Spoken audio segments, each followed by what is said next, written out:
Guys, and welcome back to Life and Tech with SK. Today we are going to be fixing this M1 MacBook Air. As you can see, the screen is really damaged. So we're just going to replace the screen, go through the process, taking out the back panel, the Wi-Fi card, all those kinds of things. I'll explain them along the way. But yeah, let's get into it. Let's get into it. Alrighty, so the first thing we're going to be doing is showing the replacement screen itself. The model number for the screen is A2337. We got it from an Amazon store named Ayawi. I hope I'm saying that right. And the reason we're replacing the screen is because the warranty for the MacBooks expired and the iStore for repair was charging about 11,000 Rand, which is a bit too excessive. It's almost a new MacBook 2020.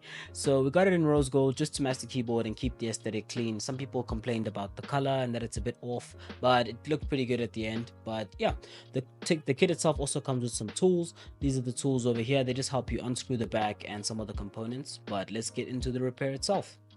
First thing you want to do is remove the 10 screws on the underside of the MacBook itself. We believe in women in STEM here, so Nat is going to be doing most, if not all, of the unscrewing for us. But yes, please make sure you take good care of these screws because these are the ones that come off first and come back on last. So just make sure you know where exactly they're placed and where they should go. I would recommend getting a plastic prying toolkit to help remove the back cover of the MacBook. We struggled ourselves. We were using anything plastic spoons, plastic pieces of equipment that we could find around. You want to use plastic because you don't want to end up shorting or damaging some of the components on the other side of the MacBook, but we get off the back cover eventually and then we get on with the rest of the repair, which requires removing the battery and other stuff. Now you want to disconnect the battery. As you can see here, this is where it's plugged in. This was quite difficult to do, so I didn't get it on camera, so I'm just going to show a quick clip on how to do it running over this video. But yes, you essentially pull the latch down towards you and up, and then you can then disconnect the battery from there. You now want to unscrew the 6 screws on the outside of the case. These screws are just holding the display hinges to the bottom part of the case itself, and from there you also want to unscrew the 4 screws towards the inside of the case. There's 2 black ones and 2 silver ones. These screws are essentially holding the Wi-Fi vent module in place, and then in a bit I'm just going to zoom in and show you guys how to disconnect the display bungee cable itself. So here we're going to zoom in, and this is where you disconnect and these are very small screws, guys. Make sure you take care of them, but these screws here are what are holding the display bungee in place. Then I'm just going to pop in here for a second to help Nat disconnect the display itself. I'm just showing her here how to disconnect the Wi-Fi antennas, and there's a little panel covering it. And here I pop in just to quickly disconnect the display bungee itself, and from there we're going to proceed to removing the Wi-Fi vent module, which is very tricky. I'm not gonna lie to you, it is very much glued down. So you can see here that we're like moving the hinge, we're really trying to unstick the Wi-Fi vent module. It's glued down very tight. It's going to feel uncomfortable removing it, just unmoving some screws that we might have missed here and there. But from here it's straight just trying to remove this Wi-Fi vent module. After that you can pretty much just remove the display itself. Nat over here was having a better time removing the actual Wi-Fi vent module off the case. I was struggling quite a bit, but she seems to have had better luck here. After that, just make sure that the display bungee is free floating so that you can slide the display off, and also the Wi-Fi vent module can just slide off, because you can see there's a small gap there made for the bungee to slide through.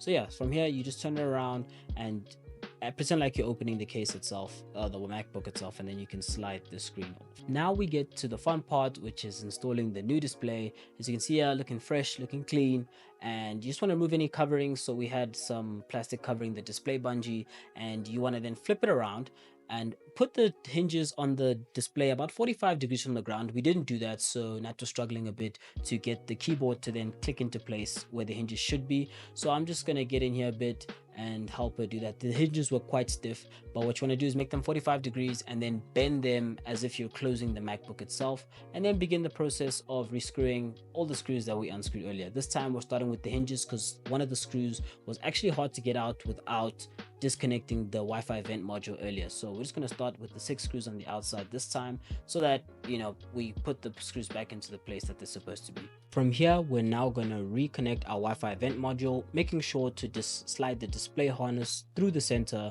of the Wi-Fi vent module and then begin screwing it down. Again, 2 silver screws on the outside, 2 black screws towards the center.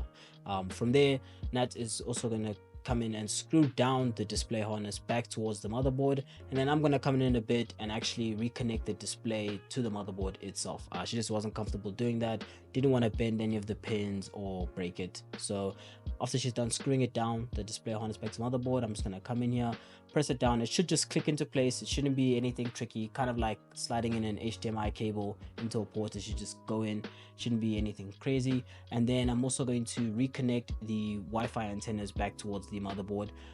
These are two cables that also just click into place. There's nothing crazy, they're just very tiny, so it's a bit hard to do.